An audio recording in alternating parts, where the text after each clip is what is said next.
Masayang magdiriwang Magalak tayong lahat. Si Yesu Cristo'y nabuhay, muli sa kamatayan.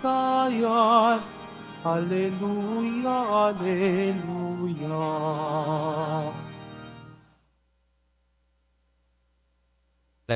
Sa ngalan ng Ama at ng Anak at ng Espiritu Santo, Amen. ang pagpapala ng ating Panginoong Kristo, ang pag-ibig ng Diyos Ama, at ang pakikipagkaisa ng Espiritu Santo, naway sumainyong lahat.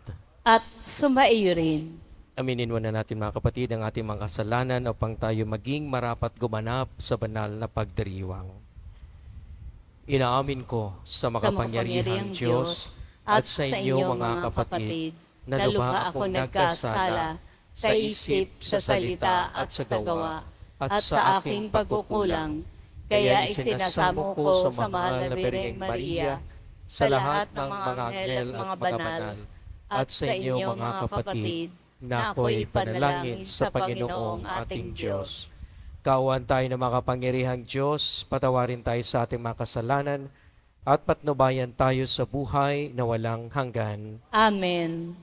Panginoon, kaawaan mo kami. Panginoon, kaawaan mo kami. Kristo, kaawaan mo kami. Kristo, kaawaan mo kami. Panginoon, kaawaan mo kami. Panginoon, kaawaan mo kami. Manalangin tayo. Ama naming makapangyarihan, para sa mga nananalig, ikaw ang buhay. Para sa mga nagpapakumbaba, ikaw ang kadakilaan. Para sa mga banal, ikaw ang kapalaran. Paunlakan mo ang aming mga pagluhog upang ang mga nananabik sa mga pinangako mong kaloob ay laging magkamit ng iyong kasaganaang lubos sa pamamagitan ni Jesucristo kasama ng Espiritu Santo magpa sa walang hanggan. Amen. Magsiupo muna po ang lahat. Pagbasa mula sa mga gawa ng mga apostol.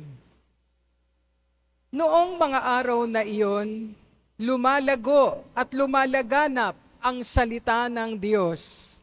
Sina Bernabe at Saulo ay bumalik buhat sa Jerusalem nang maganap na nila ang kanilang tungkulin at isinama si Juan na tinatawag ding Marcos. May mga propeta at mga guro sa simbahan sa Antioquia. Kabilang dito sina Bernabe, Simeon na tinaguriang Negro, Lucio na taga Cirene, Saulo at Manaen, kababata ng tetrarkang si Herodes. Samantalang sila'y nag-aayuno at sumasamba sa Panginoon, sinabi sa kanila ng Espiritu Santo, ibukod ninyo sina Bernabe at Saulo. Sila'y hinirang ko para sa tanging gawaing inilaan ko sa kanila. Pagkatapos nilang mag-ayuno at manalangin, ipinatong nila sa dalawa ang kanilang mga kamay at sila'y pinayaon. Kaya't bumaba sa Cilicia sina Bernabe at Saulo, na sinugo ng Espiritu Santo at buhat dooy naglayag patungong Chipre. Nang dumating sila sa Salamina, ipinahayag nila ang salita ng Diyos sa mga sinagoga ng mga Hudyo roon. Kasama nila si Juan Marcos bilang katulong. Ang salita ng Diyos. Salamat sa Diyos. Naway magpuri sa iyo ang lahat ng mga tao. Naway magpuri sa iyo ang lahat ng mga tao. O Diyos, pagpalain kami't kahabagan. Kami, Panginooy, iyong kaawaan, upang sa daigdig mabatid ng lahat ang iyong kalooban at ang pagliligtas. Naway magpuri sa iyo ang lahat ng mga tao. Naway purihin ka ng mga nilikha. pagkat matuwid kang humatol sa madla. Ikaw ang patnubay sa lahat ng bansa. Naway magpuri sa iyo ang lahat ng mga tao. Purihin ka nawa ng lahat ng tao. Purihin ka nila sa lahat ng dako. Ang lahat sa amin iyong pinagpala. Naway igalang ka ng lahat ng bansa. Naway magpuri sa iyo ang lahat ng mga tao. Magsitayo na po ang lahat.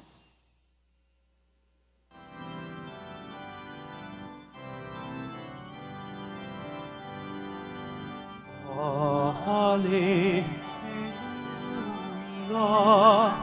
hallelujah, hallelujah, hallelujah.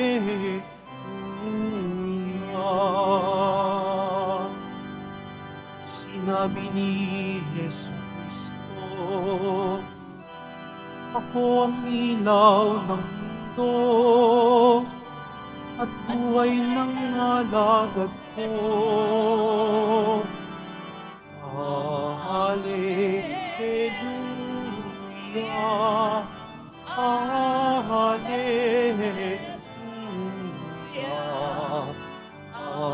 hallelujah, hallelujah.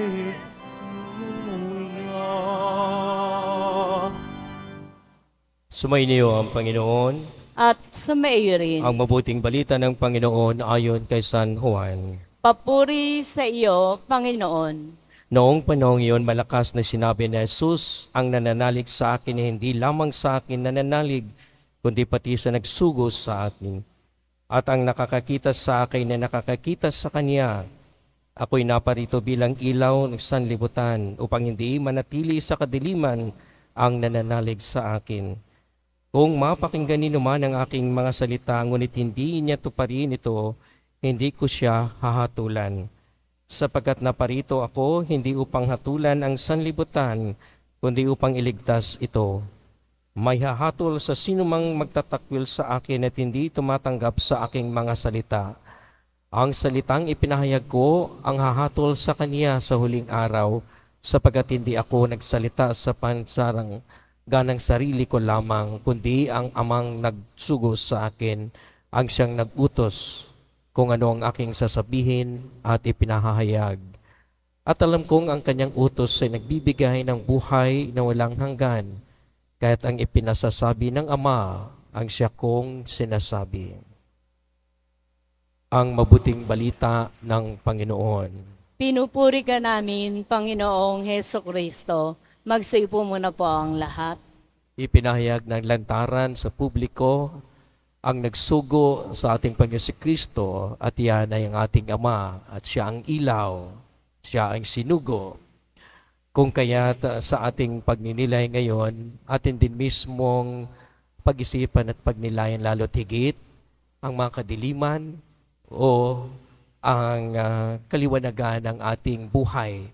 Hindi po masama ang natural na kadiliman at ang kaliwanagan. Pareho po itong hindi makapagdulot sa atin ng makitang bagay na gusto nating makita o kaliwanagan. Halimbawa, sa dilim, kung meron tayong gustong makita, kung ito'y puro kadiliman, wala tayong makikita.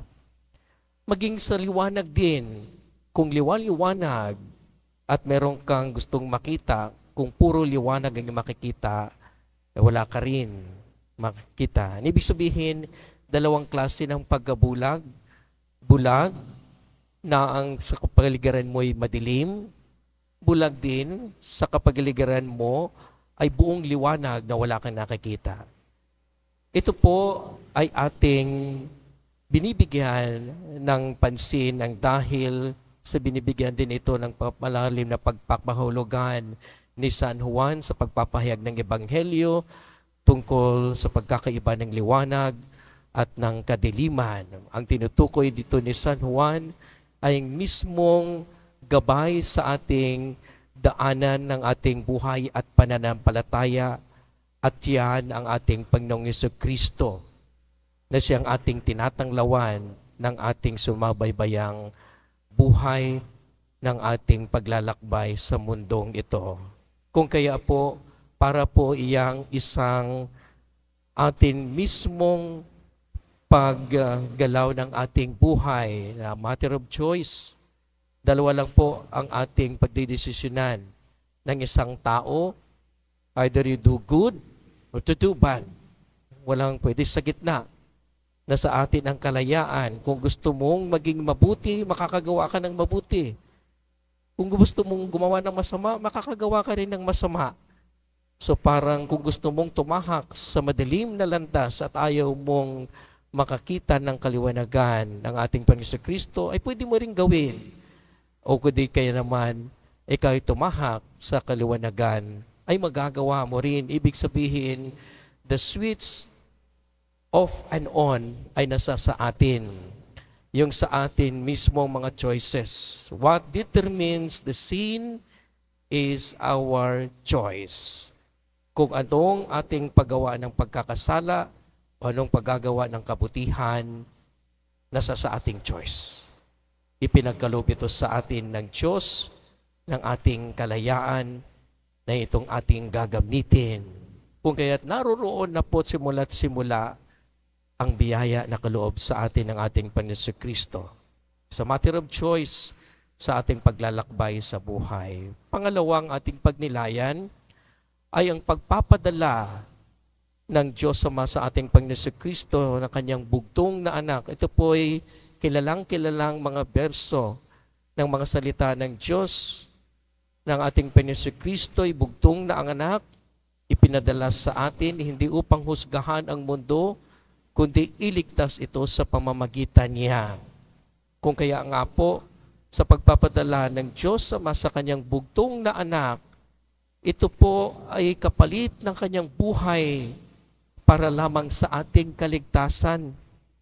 Ay ganoon din naman ang ginawa ng simbahan sa pagpapadala ni San Pablo at kay Bernabe sa pagsisimula ng pagpapahayag ng mabuting balita labas mismo ng Israel. Na ibig sabihin lumalaganap ang pagpapahayag ng ating Panginoon Kristo at hindi lamang ito sila pumunta, kundi itinaya din nila ang kanilang buhay para sa pagpapahayag ng mabuting balita na sinimula ng ating Panginoon Kristo. Kung kaya po sa ating hamon, sa ating paglalakbay, hindi lamang po ng ating pananampalataya at maging sa ating buhay, dala-dala din po natin ang diwa ng ating Panginoon Kristo na kung anumang estado natin, tayo din po ay pinadala. Ibig sabihin, hindi lang po tayo humihingi ng biyaya nagmula sa ating Panginoong Diyos. Mas lalong higit, kaya po tayo narito dahil mahal natin ang nagbibigay at inaasahan nating nagbibigay ng biyaya para sa atin. Marami po sa atin na dumudulog sa Diyos, hinihingi lamang ang mga benepisaryo marahil sa gusto nilang makamtan ng kanilang intensyon o mga panalangin. Pagkatapos nito ay wala na. Mas higit po nating intindihin at mamahalin ang siyang nagsugo para tayo iligtas. Ibig sabihin, mas mahalin natin ang ating dinudulugan kaysa sa mga awang kaloob na ibinibigay sa atin kung anumang ating mga intensyon. Hindi po nakasalalay ang ating relasyon sa Diyos kung meron tayong natanggap, kundi nakasalalay ito ng pagmamahal na ibinibigay natin sa Kanya. Ika nga, seek ye first the kingdom of God, seek ye first the Spirit of the Lord. Pag makuha natin at makamtan natin ang kalooban ng Diyos, ay doon pa po susunod yung ating mga intensyon na iningi sa Kanya. Mahalin natin muna siya. Hindi po mahalin natin ang ating mga dinudulog sa Kanya at pumapangalawa lamang siya. Karamihan po baliktad ang nangyari sa atin. Gusto lang nating makuha ang giningi natin sa Kanya at wala na tayong pakialam sa nagbibigay sa atin at nag-aanyaya sa atin na tayo din pala ay makikiisa sa Kanyang misyon at tayo din merong tungkulin o obligasyon na malaya din tayong magpapahayag dahil simula't simula sa bisa ng ating pagiging binyagan, tayo din po ay pinadala para sa lahat na makakarinig ng mabuting balita ng ating Panginoong Hesukristo.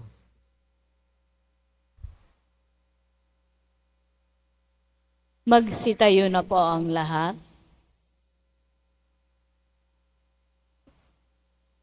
Mga kapatid, hindi kailanman niloob ng Diyos na tayo'y mamatay. Inilalang niya tayo upang mabuhay, subalit pinili natin ang kamatayan. Muli tayong pinagkalooban ng buhay ni Kristong ating manunubos, kaya't lumapit tayo sa ating Ama sa pamamagitan niya.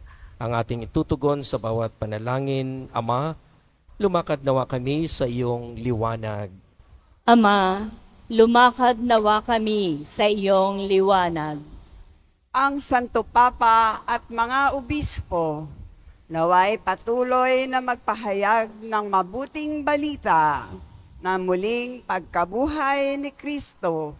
Manalangin tayo. Ama, lumakad nawa kami sa iyong liwanag. Ang mga pinuno ng pamahalaan, naway tularan ang habag at kabutihan ni Jesus sa pangangalaga sa maging sa kanyang pinakaabang kapatid. Manalangin tayo. Ama, lumakad nawa kami sa iyong liwanag. Ang mga mamamayan ng mga mahihirap na bansa, naway maakit na lumapit kay Jesus na naging isang dukha para sa ating kapakanan. Manalangin tayo. Ama, lumakad nawa kami sa iyong liwanag. Ang mga may sakit at mga may mabigat na pasanin sa buhay, naway makadama ng katangit-anging pag-ibig at pangangalaga ng Diyos sa kanila sa pamamagitan ng pagmamalasakit na nagmumula sa kanilang mga pamilya. Manalangin tayo. Ama, lumakad nawa kami sa iyong liwanag. Ang mga namayapang tapat sa Panginoon, naway itaas sa walang hanggang kaligayahan sa langit. Manalangin tayo. Ama, lumakad nawa kami sa iyong liwanag. Makapangyarihang Diyos, na sa iyong kamay ang aming buhay, taglay ang pagtitiwala sa iyong mapagpalang pangangalaga.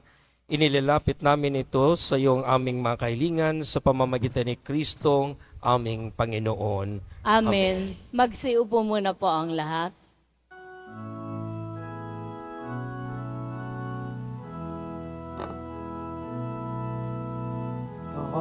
Tanggapin mo, O Panginoon, ang alay ng bayang nagdiribang punan ng bigay, pangalak sa tinapay, handog ng pagkabuhay. Tanggapin mo, O Panginoon, pangalay ng bayang nagdiriwang, puhunan mong bigay, ang alak at tinapay, handog ng pagkabuhay. Magsitayo na po ang lahat. Manalangin kayo mga kapatid, ang pagpaghain natin ang kalugdan ng Diyos sa mga makapangyarihan. Tanggapin nawa ng Panginoon itong paghahain sa iyong mga kamay, sa kapurihan niya at karangalan sa ating kapakinabangan at sa buong sambayanan niyang banal. Ama naming lumikhang paghahain ng banal na pagpapalitan ng iyong mga kaloob at ng aming alay, Kami pinagsalo mo sa iyong buhay na namumukod-tangi at walang kapantay. Ipagkaloob mo ang aming pakikinabang sa iyong makikisama ang aming maasahan ay siya ring umiral sa aming pamumuhay araw-araw sa pamamagitan ni Jesucristo kasama ng Espiritu Santo magpa sa walang hanggan. Amen. Sumainyo ang Panginoon. At sumaiyo rin. Itaas sa Diyos ang inyong puso at diwa. Itinaas na namin sa Panginoon. Pasalamatan natin ang Panginoong ating Diyos. Marapat na siya ay pasalamatan. Ama naming makapangyarihan, tunay ngang marapat na ikaw ay aming pasalamatan ngayong ipinagdiriwang ang paghahain ng Mesiyas, ang maamong tupa na tumubos sa aming lahat. Siya ay talagang maasahan at ang katapatan niya sa pananagutan ay siyang bumago sa dating pamumuhay sa sangkatauhang namiyasa sa pagkasalawahan. Ang dangal ng tao ay ganap na itinampok upang mamana namin ang pakikipagkapatid kay Jesus. Kaya kaisa ng mga anghel ay nagsisiawit ng papuri sa iyo nang walang humpay sa kalangitan. Kami nagbubunyi sa iyong kadakilaan. Santo, Santo, Santo, Panginoong Diyos ng mga hukbo, napupuno ang langit at lupa ng kadakilaan mo. O sana sa kaitaasan, pinagpala ang naparirito sa ngalan ng Panginoon. O sana sa kaitaasan, magsilod po ang lahat. Ama naming banal, ikaw ang bukal ng tanang kabanalan. Kaya't sa pamamagitan ng yung Espiritu, gawin mong banal ang mga kaloob na ito upang para sa aming magiging katawan at dugo ng aming Panginoong Jesucristo. Bago niya pinagtiis ang kusang loob na maging handog, ginawa kanya ang tinapay, pinasalamatan kanya, pinaghati-hati niya na tinabot sa kanyang mga alagad at sinabi, tanggapin ninyong lahat ito at kanin, ito ang aking katawan ihahandog para sa inyo.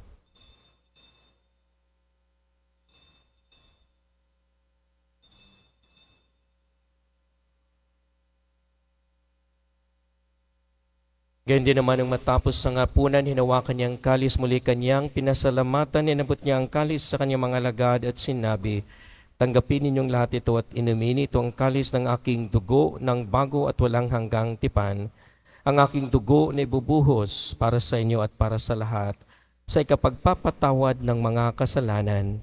Gawin ninyo ito sa pag-alaala sa akin.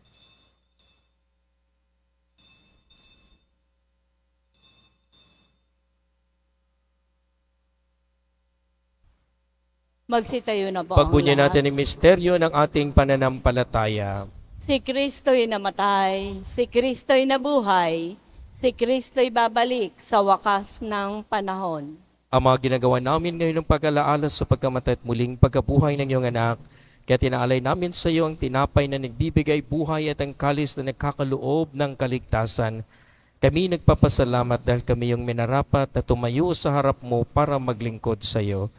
Isinasamo namin kami magkasalo-salo sa katawan at dugo ni Kristo ay mabuklod sa pagkakaisa sa pamamagitan ng Espiritu Santo. Ama, lingapin mo ang iyong simbahang laganap sa buong daigdig. Puspusin mo kami sa pag-ibig. Kaysa ni Francisco na aming Santo Papa, ni Jose na aming Obispo at ng Tanang Kaparian.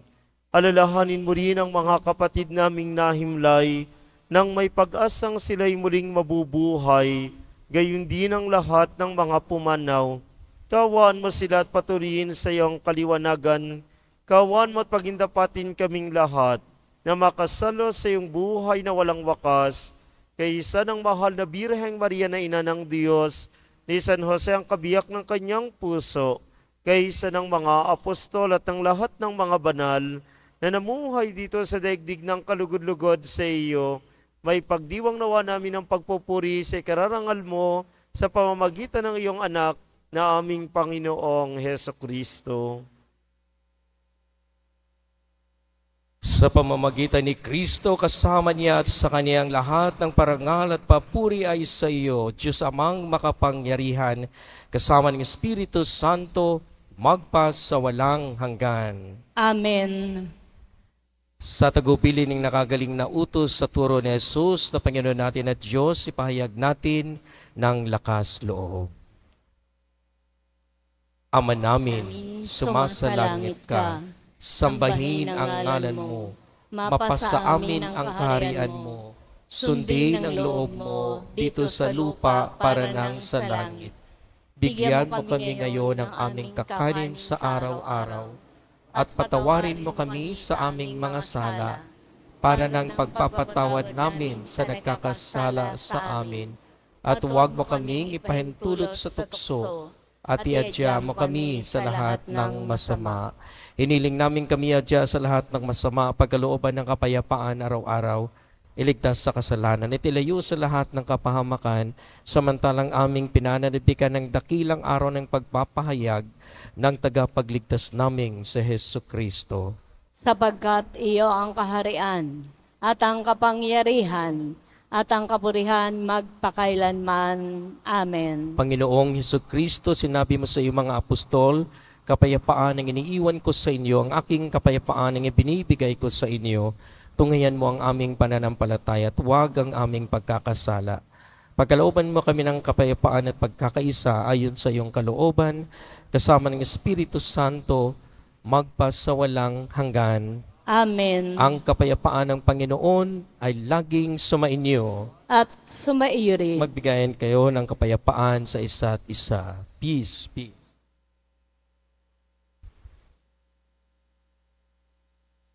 Kordero ng Diyos na nag-aalis ng mga kasalanan ng sanlibutan, maawa ka sa amin.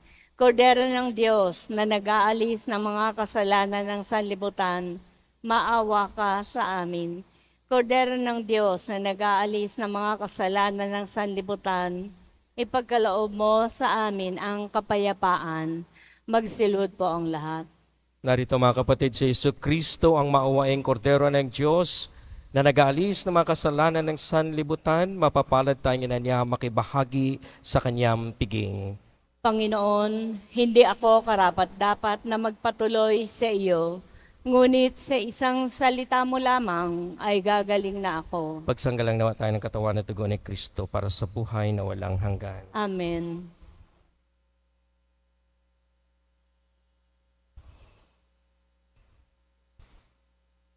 Para po sa lahat ng tatanggap ng banal na komunyon, sasagot po tayo ng amen. Pagkasabi po ng pari o ng lay ministers ng katawan ni Kristo, at isubo po agad sa bibig bago umalis sa harapan ng pari o lay ministers.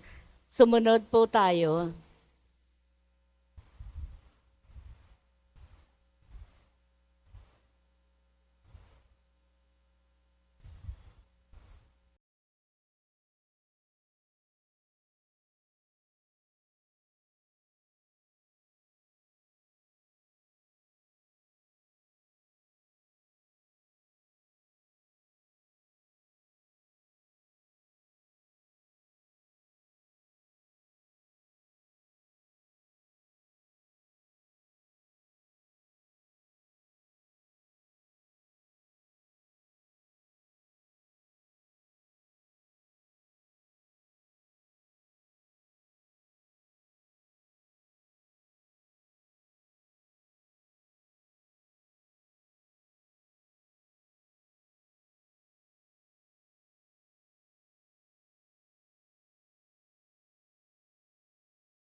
Manalangin tayo.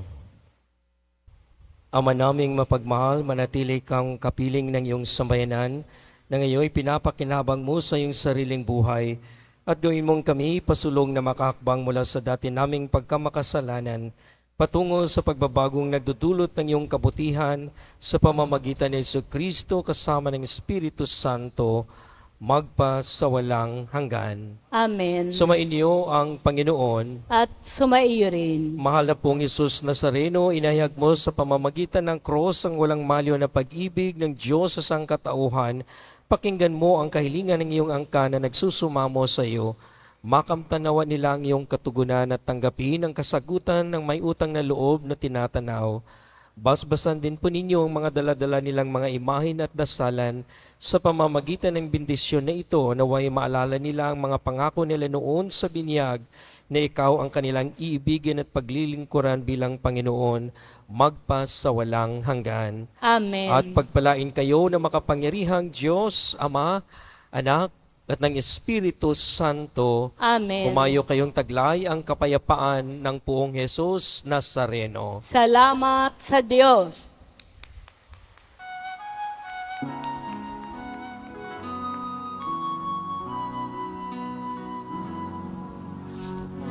Padre Jesus Nazareno, sinasamba ka namin. Inihinto ka namin. Aral mo ang aming buhay at kaligtasan. Padre Jesus Nazareno, iligtas mo kami sa kasalanan. Ang krus mong pinamatayan ay sagisag ng aming kaligtasan. Nuestro Padre Jesus Nazareno, narangal ka namin. Nuestro Padre Jesus Nazareno, ninuwalhati ka namin. Nuestro Padre Jesus Nazareno, dinarangal ka namin. Nuestro Padre Jesus Nazareno, ninuwalhati ka namin.